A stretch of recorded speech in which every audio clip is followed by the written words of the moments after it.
If you remember, Netanyahu had a really close relationship with former President Trump, especially after, they moved the embassy officially to Jerusalem. So a lot of Israelis had a very positive view of the former president. And so Democrats have definitely highlighted some of the more right-wing tactics that Benjamin Netanyahu has been urging. Welcome to Reporter's Notebook, where we talk to the Washington Examiner's top journalists about the stories breaking on their beats. I'm Jim Antle, and I'm joined today by Congressional reporter Samantha-Jo Roth. SJ, we've had a really big statement from Senate Majority Leader Chuck Schumer against the current Israeli government, which was a little unexpected. Talk a little bit about this dynamic. Right. So, we know that Senator Chuck Schumer, who is the highest ranking Jewish official, he's been an avid supporter of Israel, right. But, obviously behind the scenes, he's getting pressured by a lot of his members who are very upset about what they're seeing in terms of the casualties and the humanitarian crisis that's going on in Gaza. So Schumer took to the Senate floor this morning and basically demanded that Israel have new elections. And basically it was a very scathing speech of Prime Minister Benjamin Netanyahu and his right-wing government. So that has gotten a lot of attention today. Right. I think you're hearing from both sides of the aisle. Obviously, Republicans are saying this is inappropriate, as a sovereign, democracy, we should not be getting involved. Right. We should not be criticizing them. But then you also hear from Democrats who are praising him. We've also heard from a couple Democrats who have, admitted that this is a hard decision. I talked to Senator Blumenthal earlier today, and he was saying, obviously this took a lot for the Senate Majority Leader to come to and to speak about this, and it was carefully considered. But obviously, the message is not being received well by Israel either. And sure.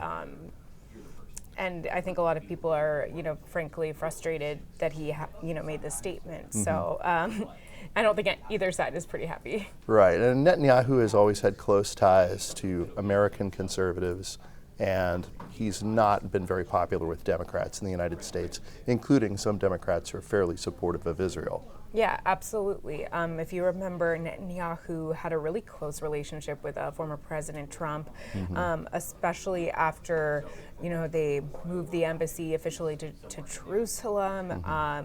So a lot of Israelis had a very positive view of the former president. And so Democrats have definitely highlighted some of the more right-wing tactics that Benjamin Netanyahu has been urging, and basically Schumer had said that unless another leader was chosen, that Israel would not be able to achieve a two-state solution under Netanyahu. So, yeah, I think it's been a complicated relationship for sure. So while all this is going on, Congress is still trying to work out spending plans and keeping the government open and functioning and funded. Where do things stand right now? Well, I think there's a lot of, I think it's going to be a lot more difficult than the spending bill that we just saw that was passed. There's several sticking points already in regards to Homeland Security funding, as well as some funding for the State Department, which includes some UNRWA funding, which is the United Nations organization that is accused of potentially being involved in Hamas's activities on October 7th. Right. So basically what you have with that situation is some Democrats don't think that the organization should be permanently banned from receiving funding because they could be actually providing humanitarian assistance, while Republicans say they can't be trusted. So there is no consensus on that. And then there are, over in the House of Representatives, when it comes to the Homeland Security funding, they have a lot of ideas about what they want to do, which do not correspond with the Senate's plan. One of those ideas was banning Homeland Security Secretary Alejandro Mayorkas from his salary, which obviously senators are not going to back. Right. So once again, we are in this situation where there is a standoff. These bills are particularly a lot harder to deal with than the other ones. We saw I mean, we have Homeland Security, we have State Department. These are just all very big bills that just come with a lot of controversy and Sure. differences of opinion, whereas the others were a little bit easier. And when I say a little bit easier, it wasn't that easy. Right, But right. Nothing seems to be. nothing is easy in this Yeah. Congress. Yeah. So speaking of controversy and some alleged funding, what's the latest with New Jersey Senator Bob Menendez? So, New Jersey senator has been facing several indictments, and particularly it's been hard because he's, on the Senate Foreign Relations Committee. Right. He had to step down from that committee, and there had been some things going around that maybe Senator Menendez would run as an independent. He is up for re-election next year, or this year rather. Right. 2024 is finally I here. know, it is actually Yeah. 2024. So the big question is he going to actually do this? We are able to catch up with him today, one of my colleagues, and he didn't deny it, but he didn't also admit it either. So he's kind of playing coy with that situation.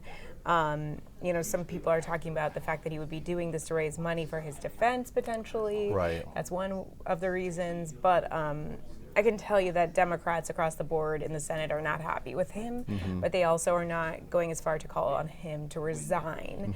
But I do think that there is pressure from Democrats behind the scenes that they do not want to see him run again with all of this going on. And there are a lot of Democrats in New Jersey who have indicated that they really don't want to see him running again. Yeah, absolutely. And there's, obviously a very crowded primary right now. So that might, he might be trying to potentially pull a Kyrsten Sure, Sinema. right. But obviously that didn't work out so great Well, for for her her. because she is now, the outgoing senator from Arizona.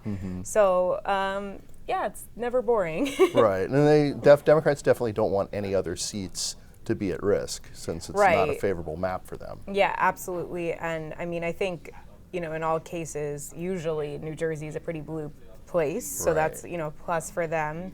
But you just never know with this political environment. We've seen upsets before, so I think, So why risk it with Gold Bar's guy? why Yeah. risk it exactly? So I think that is certainly the messages that, the Gary Peters, who's head of the Democratic Senate campaign arm, I think he's certainly getting those and trying to convey those messages. But obviously they're doing it pretty quietly. They're not. Right, not in public. Yeah, right. exactly. Thank you, SJ. Thank you. You can read Samantha-Jo and the rest of our political team's coverage at WashingtonExaminer.com.